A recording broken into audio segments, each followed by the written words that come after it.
Alors là, la différence, quand on est en luta, en jiu-jitsu pur, il peut me faire mal. D'accord? Bon alors ça, s'il fait ça, ça m'arrange. Si je l'enlève ici, ça m'arrange. Souvent, il m'emmerde avec celui-ci. D'accord? Donc, moi aussi, hein, je peux un peu l'embêter, mais c'est pas ouf. Hein. C'est pas ouf. Si on est un peu streeteux de la life, bon, John n'est pas là, mais là, il pourrait me faire mal. Là. Ça peut faire mal. D'accord? Ou ce qu'on faisait avant en MMA qui était autorisé, c'est tendre ta jambe, cette jambe arrière là, tu l'attends et tu reviens. Exactement. Ça fait mal. C'est un peu douloureux. C'est pas ouf quand c'est au corps. Dès que ça devient là, ça devient ouf. D'accord? Donc, là, vous comprenez mieux pourquoi on est en interne là. Ça nous permet d'avoir une distance avec les hanches. Et si là, il bouge, celle-ci en l'occurrence, j'ai pas de danger immédiat.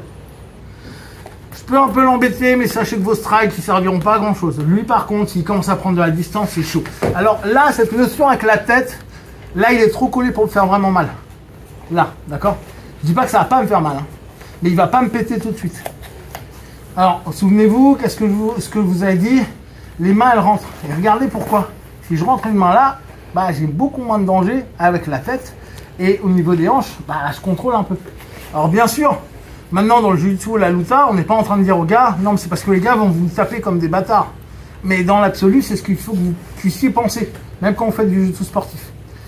Maintenant, je pose et je lève, je bump toujours. Je bump pour insérer. Donc là, je vais monter, j'insère. Ok? On passe directement à la phase 2.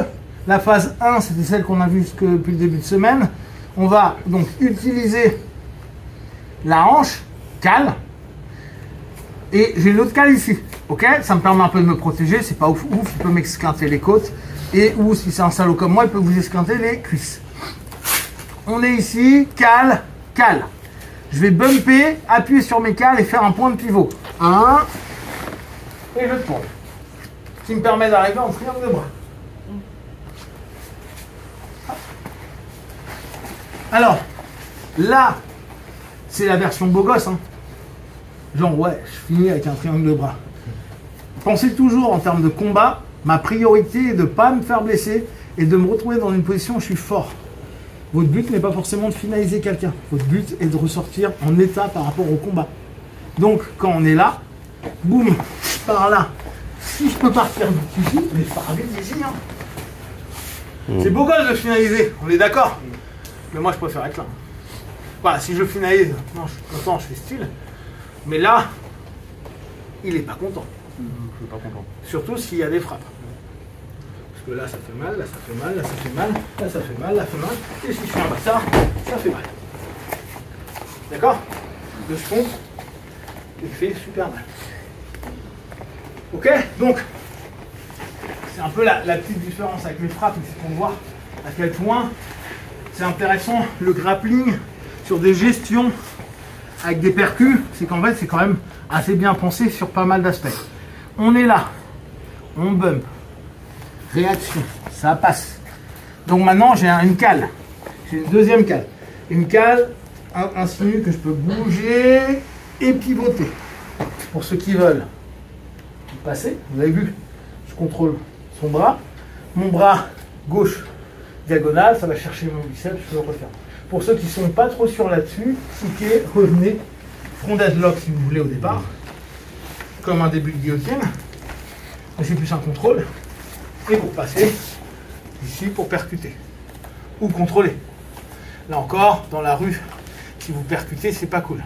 Par contre, après, on peut tenter d'aller faire un étranglement, faire un bulldog choke, par exemple. Hop, on est là, pour ceux qui le connaissent. Ce qui est cool avec le bulldog choke, c'est que vous êtes encore en sécurité et je peux l'endormir. Si j'endors un gars dans la rue, je le mets en PLS. Méchant garçon, je lui prends son pognon. D'accord? Combien de secondes? Hein? Combien de secondes pour endormir? Tu vas voir, ça dépend des gens. Et tu dis que c'est ton portefeuille qui t'avait volé. C'est ça. Ça dépend des gens, mais en général, vous sentez d'un coup, surtout en bulldog choke, vous allez voir, vu que on arrive là, tu vas sentir assez rapidement que le mec s'endort. D'un coup, ça va être la tonicité musculaire, elle va s'arrêter. Il gémit un peu aussi des fois. Et ça va, exactement. À ce moment-là, tu poses. Faut pas faire trop longtemps, mais dès que le mec a plus de tonicité musculaire, tu le poses tranquille, tu pars. Comme ça, il n'y a pas eu de frappe.